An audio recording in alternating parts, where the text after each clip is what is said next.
तो 3 और 6 ले जा रहे हैं हम, सूद और ब्याज के साथ बदला लेंगे और हम 30 ला करके इनको जवाब देंगे।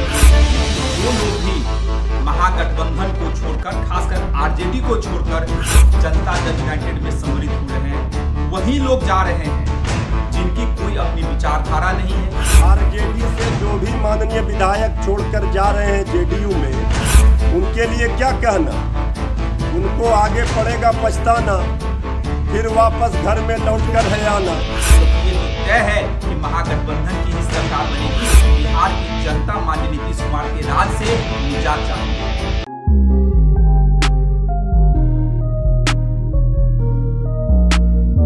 नमस्कार, आप देख रहे हैं भारत लाइव और मैं हूं राकेश कुमार। कोरोना की बढ़ती संक्रमण के बीच बिहार में विधानसभा चुनाव होना है। इसको लेकर के सभी पार्टियों के बीच जो है तनातनी चल रही थी, नोकझोंक चल रही थी। काफी वाद विवाद हुई, आरोप प्रत्यारोप लगे। इसके बाद चुनाव आयोग की चिंताएं बढ़ती दिख रही थी। सभी पार्टियों से चुनाव आयोग ने सुझाव मांगे।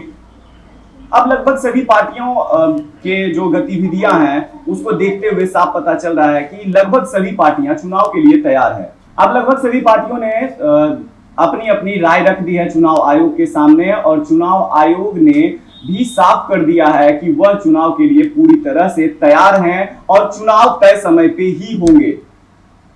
आपको बता दें, चुनाव आयोग ने हमारे सूत्रों के हवाले से पता चला है कि चुनाव आयोग ने गाइडलाइंस जारी किया है और उन्होंने गाइडलाइंस में यह बताया है कि सोशल डिस्टेंसिंग का पालन करते हुए चुनाव प्रचार प्रसार होंगे और वोटिंग भी होंगे।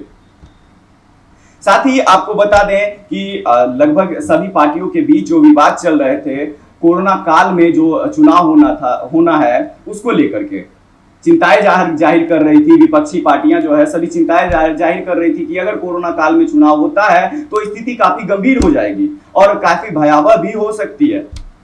इसको लेकर के सत्ता पक्ष पर काफी आरोप प्रत्यारोप लग रहे थे और कहीं ना कहीं आरोप प्रत्यारोप जो लगना जायज था, क्योंकि लगातार सरकार की नाकामियां सामने आ रही थी।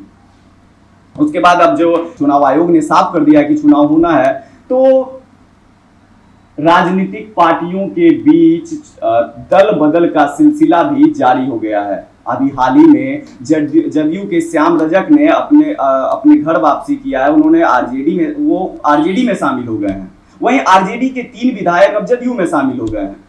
तो इसको लेकर के क्या कुछ कहा है आरएलएसपी के सेकंड इन कमान कहे जाने वाले माधव आनंद ने। सबसे पहले आप यह सुन लीजिए। बिहार पूरी तरह चुनावी मोड में आ चुका है। नेताओं का इधर उधर जाना लगातार जो है सो स्टार्ट है, लेकिन जो लोग भी महागठबंधन को छोड़कर, खासकर आरजेडी को छोड़कर जनता दल यूनाइटेड में सम्मिलित हो रहे हैं, वही लोग जा रहे हैं जिनकी कोई अपनी विचारधारा नहीं है, जिनको कोई तवज्जो महागठबंधन और आरजेडी में नहीं मिल रहा है।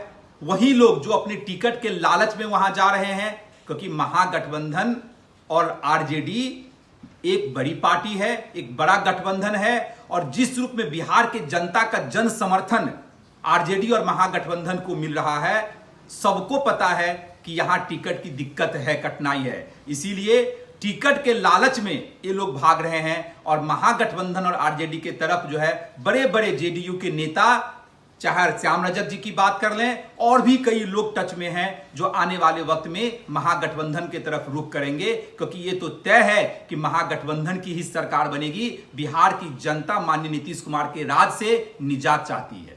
आप सुन रहे थे आरएलएसपी के सेकंड इन कमान कहे जाने वाले माधव आनंद को। उन्होंने साफ कर दिया है कि महागठबंधन जो है इस बार चुनाव जीतेगी और नीतीश बाबू की सरकार जो है इस बार घुटने टेक देगी, क्योंकि बिहार की जनता को नीतीश सरकार की सच्चाइयां पता चल गई है, उनकी नाकामियां सामने आ गई है और बिहार की जनता उनसे काफी खफा है।